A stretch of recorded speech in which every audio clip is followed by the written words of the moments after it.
Bienvenidos a una nueva entrega de Cliófilos, un paseo por la historia. Esta semana vamos a hacer caso a una de vuestras peticiones y vamos a hablar de un tema que estamos seguros que os va a gustar, y es las guerras cántabras. Así que, legionarios, calzaos las Caligae y acompañadnos. Un tema que, ese tema es algo que a los amantes de la historia de Roma seguro que les va a gustar y que algo sabrán ya. ¿No crees, compañero?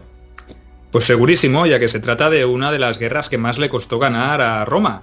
Y aunque se dieron por zanjadas en este conflicto, esta larga guerra, tras 10 años larguísimos de contienda, el espíritu rebelde y combativo de los cántabros y los astures les llevaría a alzarse de nuevo mucho tiempo más tarde de nuevo contra el poder imperial romano.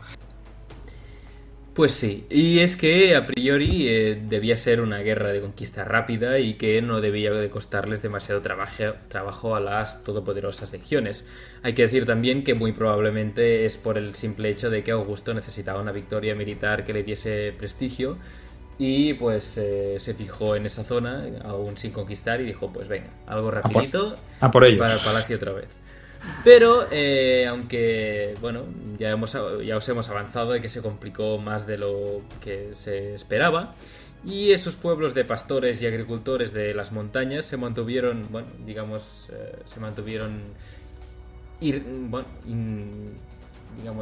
mantuvieron las defensas contra Augusto, es que no me salía la palabra.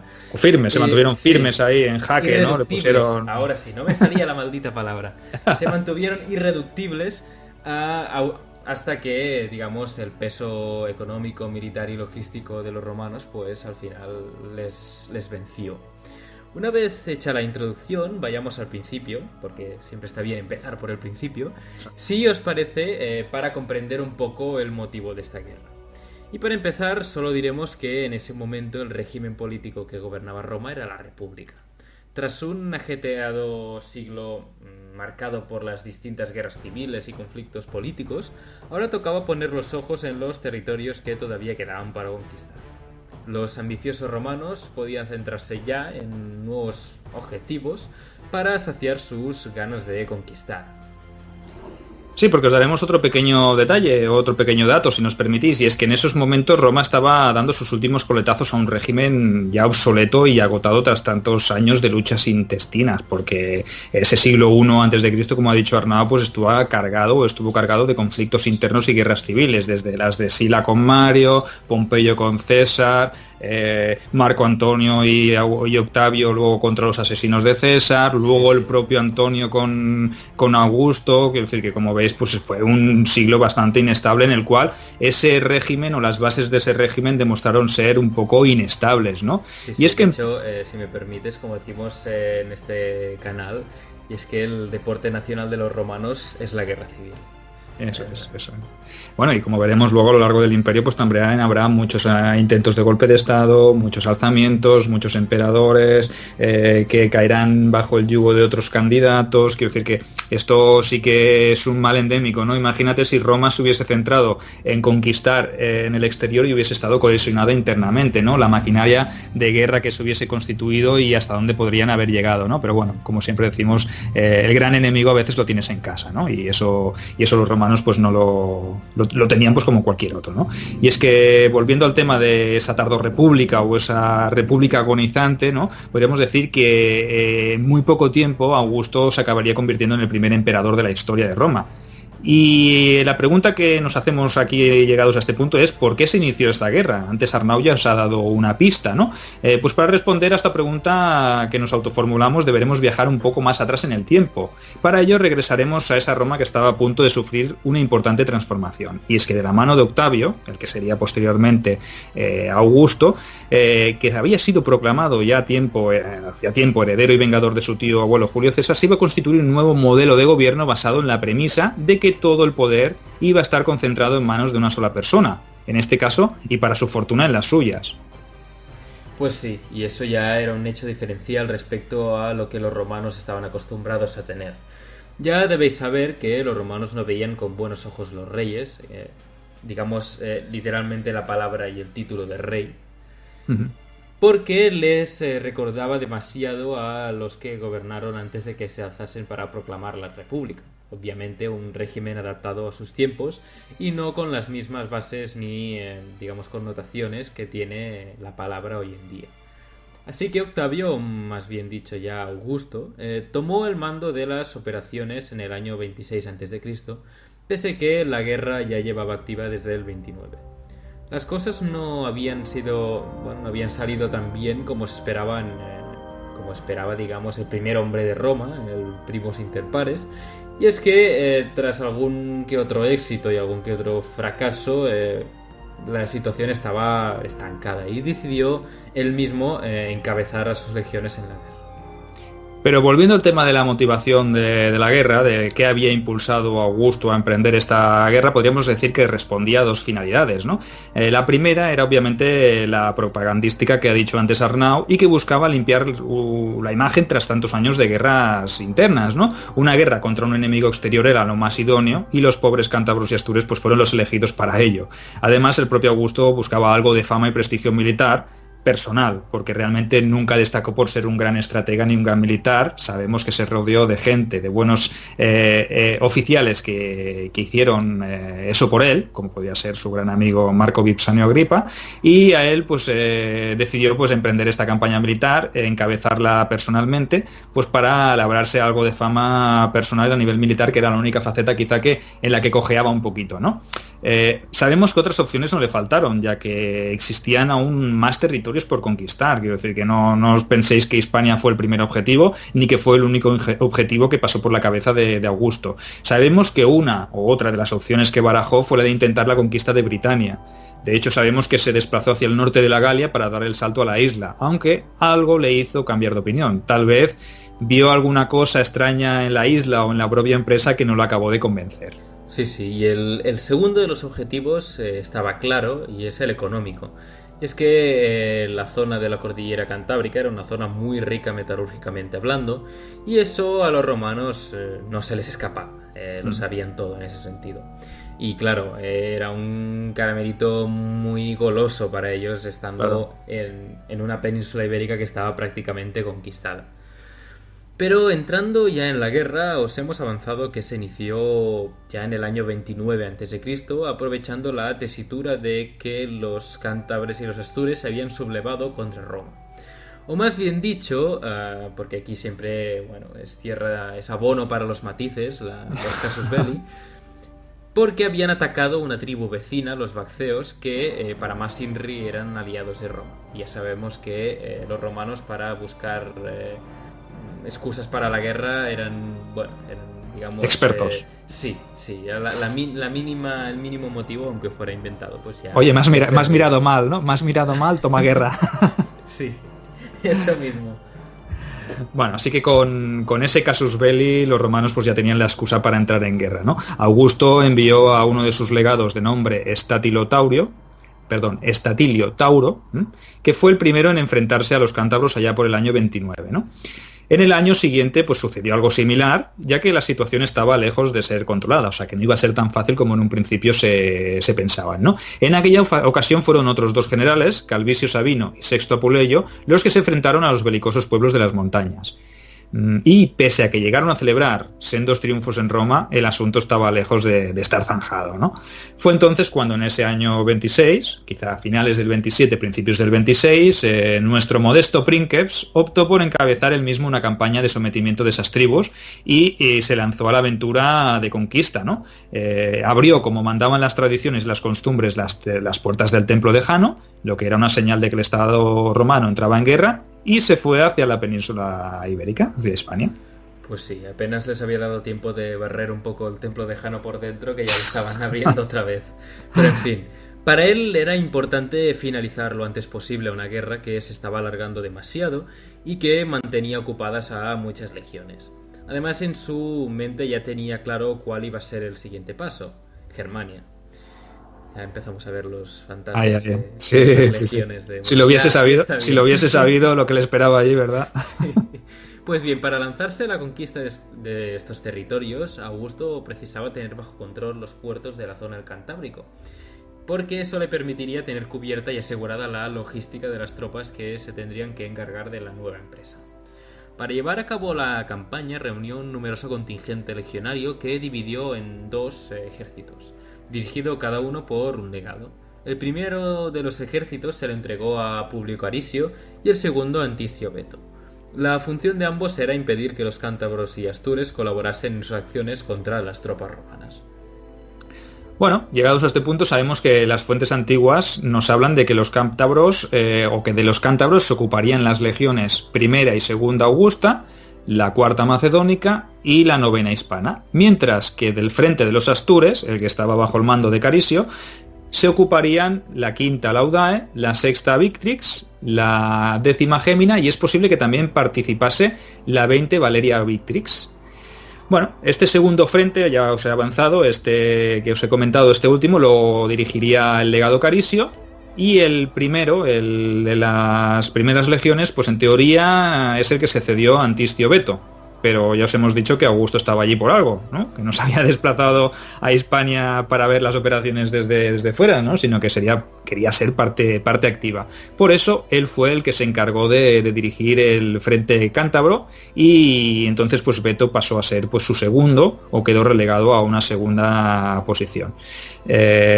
Estableció la base desde la que se partiría esa invasión en Seguísamo, o lo que sería el actual Sásamon en Burgos, y desde allí partió nuestro flamante general acompañado de sus leales legiones con intención de someter a los duros cántabros y a sus fortalezas que estaban establecidas en las alturas, las llamadas Ópida o Lopidum en singular, ¿no? Esas fortalezas elevadas en zonas de difícil acceso que permitían también desde las alturas controlar las extensas y vastas llanuras y defenderse de los asaltos de las poderosas legiones romanas con ciertas garantías, podríamos decir. Pues sí, respecto a la organización, esas legiones se dividieron en 3 columnas y se esparcieron por todo el territorio cántabro, entrando por diferentes puntos, porque hay que recordar que se estaba entrando en la cordillera cantábrica, que como cualquier, digamos, cadena montañosa, pues tiene sus valles y, bueno, son puertos naturales que son vías de acceso. No puedes ir por ningún otro lugar que por esos, digamos, por esas aperturas en la montaña. Pues así se establecieron campamentos fortificados desde los cuales llevarían a cabo los asedios de estas fortalezas. La intención inicial era hacerse con el control de los pasos principales y de esa manera cerrar el abastecimiento de los núcleos de población. Y tras eso debían lanzarse al asedio de los mismos. Sobre esos asedios la arqueología nos ha ratificado que sí que tuvieron lugar, evidentemente, y que fueron largos y costosos para ambos contendientes. Esos combates acabaron con la destrucción de varios de los asentamientos indígenas cántabros y con la reocupación de aquellos por parte de guarniciones romanas que debían proteger y asegurar la retaguardia de sus compañeros. Bueno, testimonio de estos asaltos, como ya os hemos avanzado, que muchas veces se había puesto en duda si existieron o si no existieron, pues la arqueología nos ha dado pues datos, y solo restos de los proyectiles de las máquinas de guerra y las puntas de flecha romanas hallados en el interior de estos recintos, pues lo que lo atestigua. Si a eso le añadimos las evidencias de destrucción mediante el fuego, pues ya tenemos un dibujo claro de lo que pudo ocurrir. Además de eso, pues también podemos sumar los vestigios de los castra temporales, esos campamentos que construyeron las legiones que participaron en dichos sitios y que todavía pues permanecen ocultos y que poco a poco pues se están excavando y se están encontrando pues más evidencias de este tipo de sitio que os hemos explicado, o esta manera de hacer un asedio rodeando el núcleo principal o el oppidum por parte de campamentos secundarios romanos, desde el cual pues se hacían desde bombardeos hasta ataques, hasta el acantonamiento de las propias tropas, ¿no? El problema con el que se han encontrado hasta el día de hoy los arqueólogos es que los topónimos actuales de los lugares donde se produjeron estos enfrentamientos son difícilmente localizables en las propias fuentes del momento, que son, podríamos decir, más bien escuetas a la hora de determinar los puntos concretos en los que se levantaban estos enclaves cántabros. Pues sí, aunque las fuentes antiguas y concretamente el propio Augusto, valiéndose de su obra, digamos, autopropagandística de la Res Gestae Divi Augusti, digamos, las gestas del divino Augusto de un lenguaje, bueno, en ese latín un poco degenerado que hablamos hoy en día, nos dan por finalizado el conflicto del año 25 a.C. con una victoria romana. Como veremos, distó mucho de haber concluido en aquellas tempranas fechas. Ya lo dijimos al inicio del programa, las guerras cántabras se mantendrían en vilo a Roma desde el año 29 a.C. hasta el 19, es decir, 10 años, no hasta el 25, como dice Augusto. El propio Princeps necesitaría sus mejores generales, entre ellos su amigo y cuñado Marco Vipsanio Agripa, para finalizar la larga contienda muchos años más tarde de lo que realmente se dice y de lo que Augusto hubiera deseado para su beneficio político. Bueno, la cuestión es que llegados a este punto, pues en parte a causa de una enfermedad, cosa bastante habitual en nuestro querido Princeps, y en parte también a los pocos éxitos cosechados en esta campaña del año 26, pues nuestro gran líder se vio forzado a retirarse de nuevo hasta la tranquila Tarraco, pues para curarse y guarecerse de su estado de salud, que ya era bastante endeble, ¿no? Que ya era de por sí endeble, pues imaginaros con las condiciones que tuvo que soportar en la vida castrense, a la cual no estaba acostumbrada. Obviamente cualquier legionario sí, pero un señor de alta cuna que ya de por sí era enfermizo, pues imaginaros en las condiciones en las que tuvo que viajar, dormir, desplazarse, pues vamos, que no le gustó mucho la vida militar y se fue a Tarraco pues a restablecerse y a descansar un poquito, ¿no? Allí fue donde él hizo un balance de lo acontecido en su periplo al mando de las legiones, ¿no? En el frente cántabro, y se dio cuenta de que no se había obtenido una victoria decisiva contra los indígenas. Cabe destacar, llegados a este punto, que las tropas romanas se encontraron con unos enemigos más duros de lo que en un principio esperaban.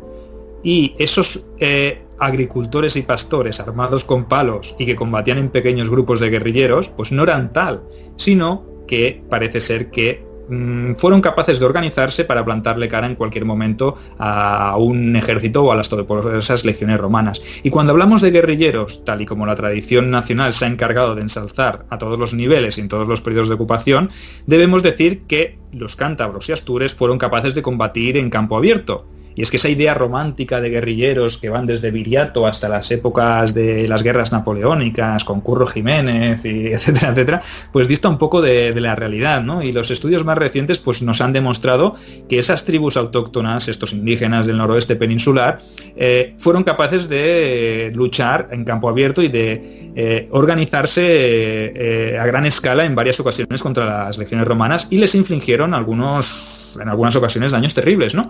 Eso no quiere decir que no se valieran de las emboscadas, obviamente, no estamos diciendo ni estamos negando ese aspecto, pues sería de tontos no aprovechar la orografía del terreno para atacar a sus enemigos con esa ventaja, ¿no? Ya en tiempos de Sertorio, los cántabros y astures habían formado parte de los ejércitos del renegado general romano, y este les había inculcado cuál era la estrategia que empleaban las legiones, o sea que información la tenían de sobras, ¿no? Pues sí, además los indígenas eran conscientes de lo importante que era el trigo para abastecer a las tropas romanas. Por ello, una de sus tácticas predominantes en esos años fue la de asaltar los convoyes que debían abastecer a los soldados. Sabemos que se produjo una escasez importante de grano entre los soldados del ejército invasor, y eso generó más contratiempos a la campaña de los esperados. Eso también nos lleva a la siguiente conclusión, que imagino que fue la misma a la que llegó Augusto desde su retiro, y es que un conflicto tan largo acabó por desgastar a las legiones también. Las pérdidas fueron más altas de lo que en principio se había calculado, y los factores determinantes fueron en gran medida la tipología del enemigo al que se enfrentaron y también las dificultades que les supusieron las anteriormente nombradas fortalezas o oppida situadas en las alturas. Su ubicación las hacía muy fácilmente defendibles y por ende suponían un desgaste enorme para los sitiadores. Así pues, en conclusión, tras 2 años de combate y tras estarse recuperando de otra de sus habituales dolencias en Tarraco, Augusto dio por concluidas las operaciones, que no quiere decir la guerra. El Princeps mandó la noticia a Roma, donde se cerraron las puertas del templo de Jano, lo que significaba el fin de las hostilidades. Así, el primer hombre de Roma recibió la oferta de celebrar un triunfo, pero obviamente pues la declinó. y se conformó con un saludo, que era, digamos, algo menor, ¿no? En relevancia, algo menos importante, pero que sí que aceptaba algo o esa concesión del Senado, ¿no? Quizás era conocedor de que el conflicto estaba todavía lejos de finalizar y no quería entrar triunfante a Roma sabiendo que en cualquier momento las cosas se podían volver a complicar. Y no iba muy errado en el tema, ya que al poco tiempo de que él mismo abandonase Hispania, los pueblos cántabros y astures retomaron de nuevo las hostilidades contra Roma. Pues bien, para empezar os vamos a hablar sobre lo ocurrido durante el año 25 a.C., en la fase que dirigió el legado Cayo Antistio Veto, aquel que le acompañó durante el año anterior y que se encargaría de dirigir las operaciones una vez Augusto se retirase a Tárraco. Así que entremos en materia, si os parece. Según nos relatan las fuentes del momento, parece ser que tras lo acontecido en el 26 a.C., los cántabros se vinieron un poco arriba y pensaron que podían plantarle cara a los romanos en campo abierto y hacerles huir de la misma manera que habían conseguido con Augusto. Sí, eso es lo que a priori se pensaron, ¿no? Pero nada más lejos de la realidad, ya que el legado que dirigía las operaciones en esta ocasión no era un aficionado, no era Augusto, que tenía escasa experiencia en materia o en campo militar, pese a haber estado en algunos conflictos importantes, pero Antistio Veto era un oficial capaz e inteligente, así que les consiguió derrotar de manera clara y aplastante, ¿no? Por decirlo de alguna manera que se entienda. Entonces Antistio Veto supo jugar bien sus cartas y aprovechó el ardor guerrero de sus enemigos para organizar una operación de desembarco por la retaguardia cántabra. Logró que las naves de transporte, las que estaban, digamos, pendientes de la conquista de aquellos puertos que Augusto quería tener para su futura campaña en Germania, lograsen alcanzar el norte peninsular desde el Golfo de Aquitania y desembarcasen los contingentes de tropas en lo que posteriormente sería conocido o sería fundado como puerto de Oiaso, lo que es el actual Irún. Pues sí, y tras ser sorprendidos por esos refuerzos, siempre según el relato de Orosio, los cántabros se vieron forzados a plantar cara a los romanos y chocaron en campo abierto a los pies de la ciudad de Vergidum, con el resultado que ya os hemos comentado antes. Según los últimos trabajos de investigación llevados a cabo por el equipo del Dr. Peralta en el poblado de La Loma, ese asentamiento se podría corresponder con la ciudad de Vergidum o Vergida. Os vamos a hacer ahora un pequeño resumen sobre la toma de este, basándonos en sus investigaciones, y es que sabemos que el enclave cántabro estaba rodeado de varias elevaciones que permitieron instalar diferentes campamentos de vigilancia romanos desde donde se podían ver los movimientos que se llevaban a cabo dentro de la ciudad y de esa manera pues tener un control directo sobre la zona que se quería asediar. Uno de los campamentos cercanos, no el principal, sabemos que disponía de máquinas de guerra que se usaban para bombardear la propia ciudadela, el Oppidum, ¿no? ¿Y cómo sabemos esto? Pues porque se hallaron vestigios de estas máquinas en el área cercana en la que se levantó este emplazamiento, desde proyectiles, restos de material de estas máquinas de guerra, etcétera, etcétera, ¿no? También se han hallado restos de proyectiles en una zona de la muralla de Vergidum que indica que ese sector fue atacado con bastante fuerza con proyectiles. Pues sí. Y de hecho, una vez derrotados, los supervivientes huyeron a las montañas y se refugiaron en una fortaleza o Oppidum llamado Mons Vindius o el Monte Vindio.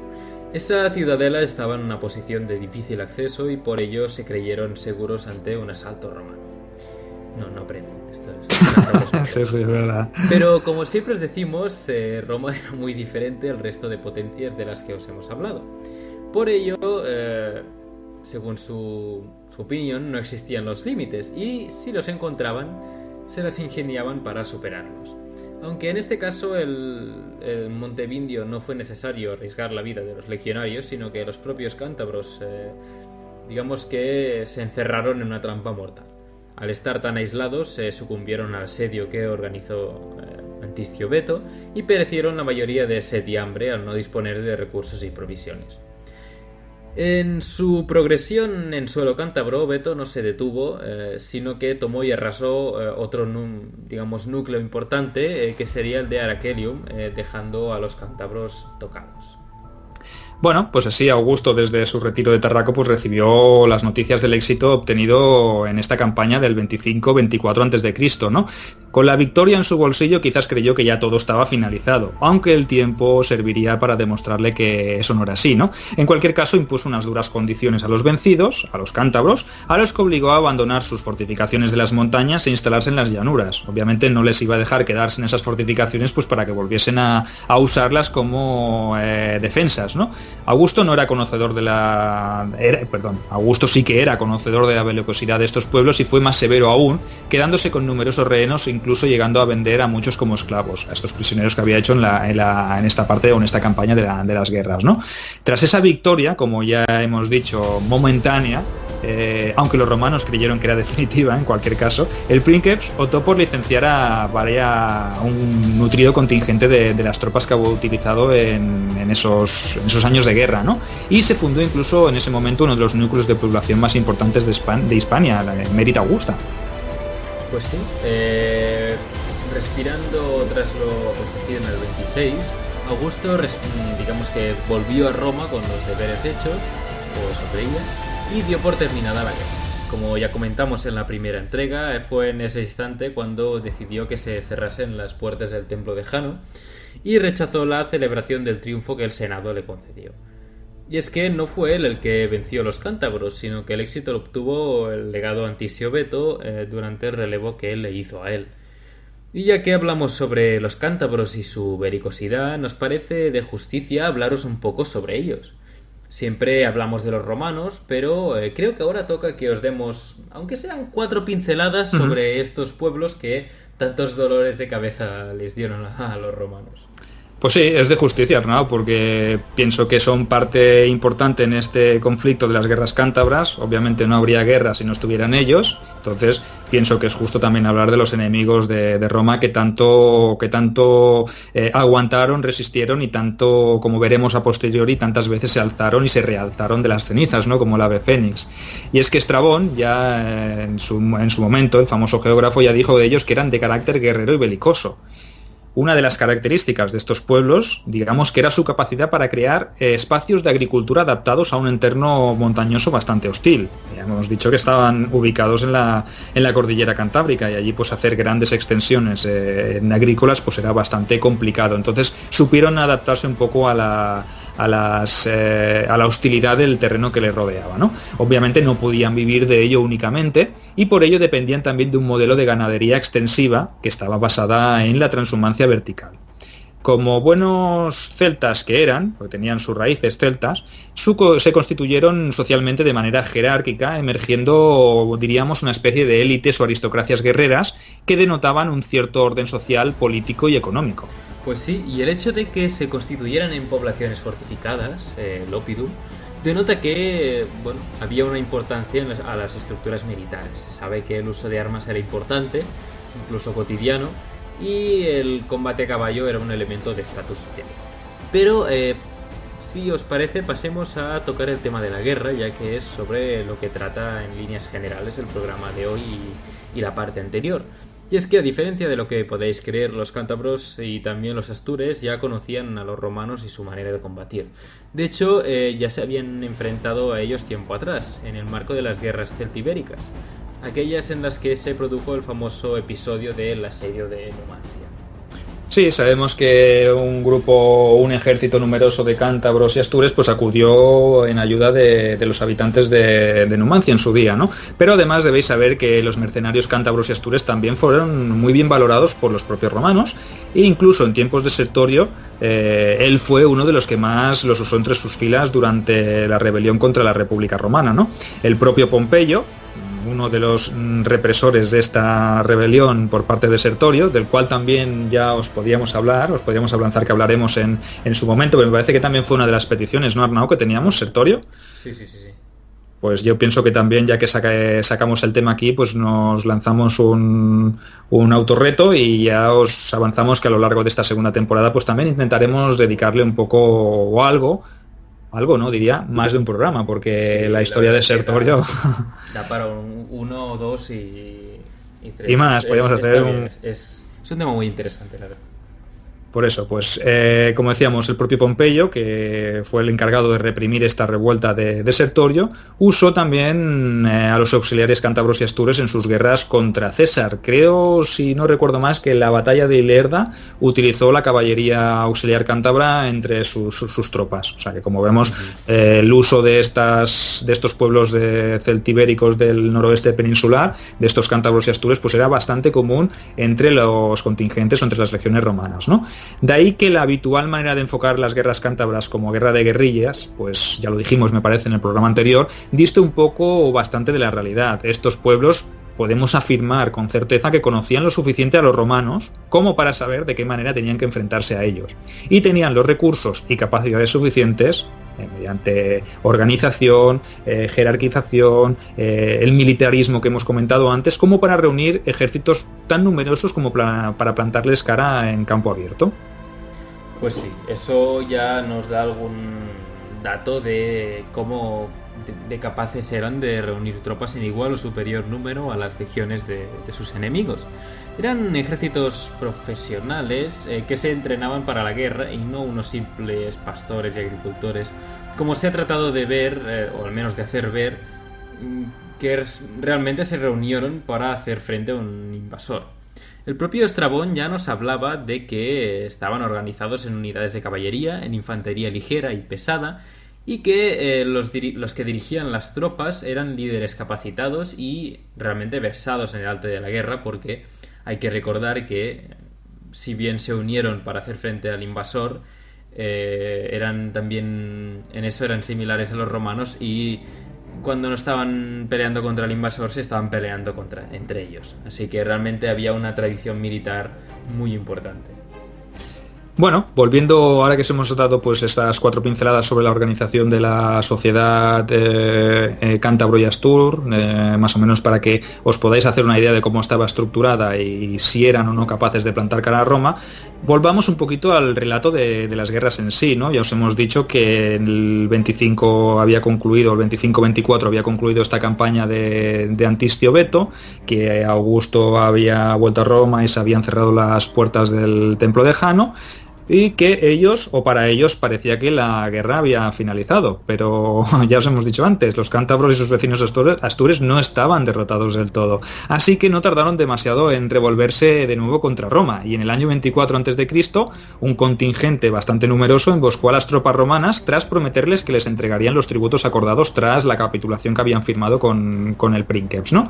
La reacción del gobernador de la Tarraconense fue inmediata y sin miramientos. Y sabemos que arrasó los territorios de los sublevados, incendió algunos de sus asentamientos, incluso dicen las fuentes que cortó alguna que otra mano a los prisioneros que hizo. O sea, como vemos, no estaban dispuestos los romanos a tolerar estos conatos de rebelión una vez ellos habían dado por concluida la guerra. Pareció entonces que los focos de rebelión habían sido controlados y durante un tiempo parece ser que la situación se calmó relativamente. Pero, como ya dijimos también en su día, el espíritu indomable de estos pueblos del noroeste peninsular era incapaz de aceptar el control o el dominio de los romanos. Y en el año 22 a.C. los cántabros volvieron a empuñar sus armas.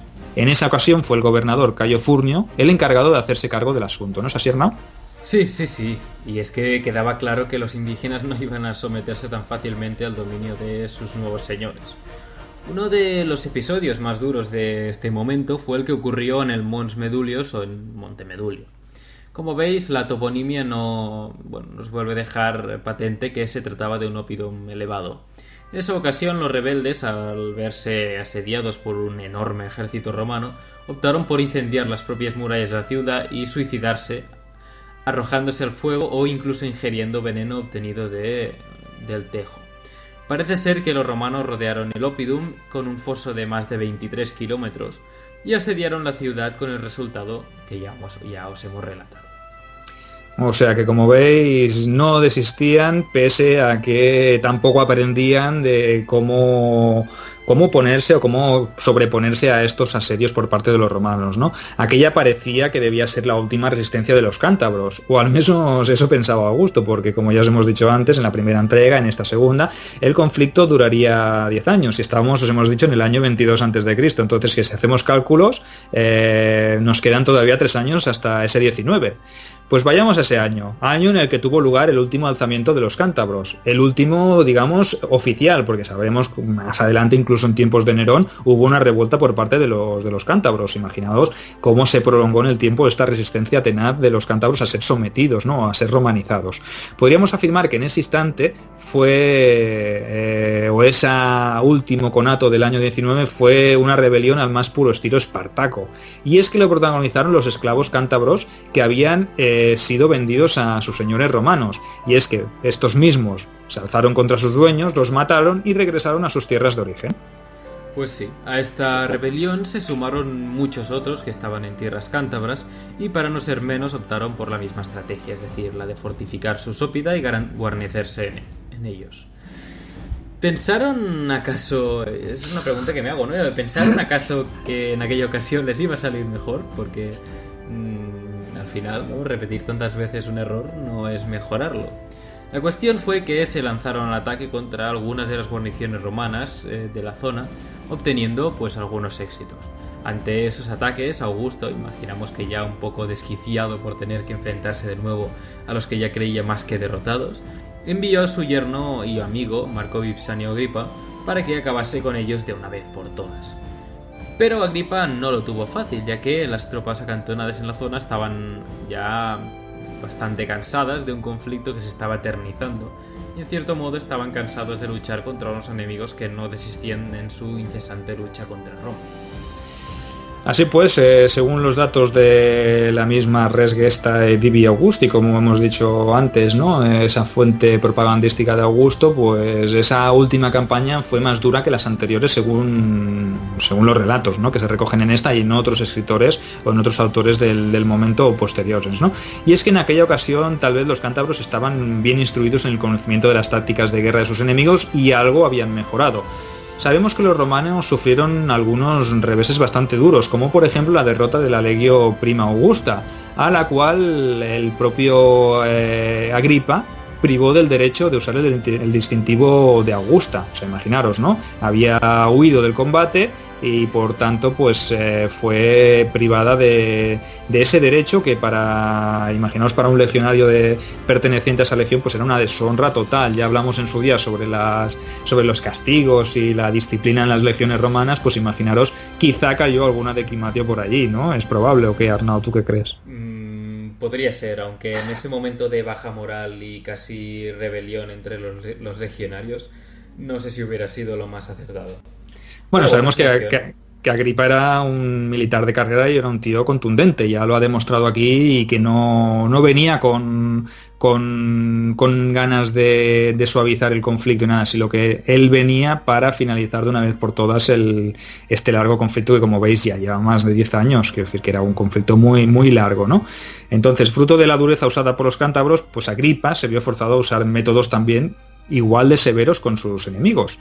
No solo esclavizó a poblaciones enteras, sino que sabemos, y hay constancia, de que exterminó a muchos rebeldes de manera indiscriminada, y es que tenía que demostrarles que Roma ya no estaba para juegos. Para que os hagáis una idea, sabemos que en esa campaña Agripa exterminó a casi todos los varones en edad militar, y a los pocos que dejó en vida les obligó a entregar las armas antes de ser capturados. De ahí que la tradición romana otorgase a Agripa el título de vencedor total de los cántabros.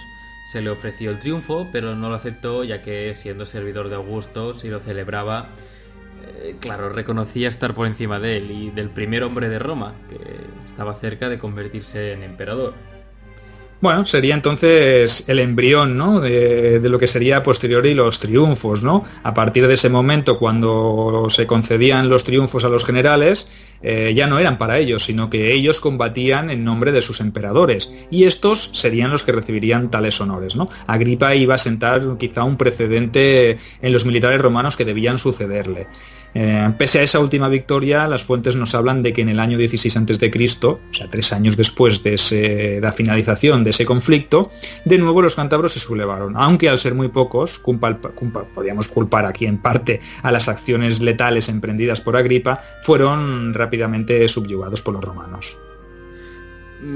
Así que, bueno, a modo de conclusión a todo lo que hemos relatado en estos 2 programas, podemos afirmar que las guerras cántabras no fueron un conflicto de menor entidad, como parece que se ha tratado de sostener, sino que, basándonos en evidencias arqueológicas obtenidas en los últimos años de trabajo, se puede concluir que obligaron a Roma a desplazar a un numeroso contingente de hombres y a combatir en un medio poco habitual para las legiones, como fueron las montañas.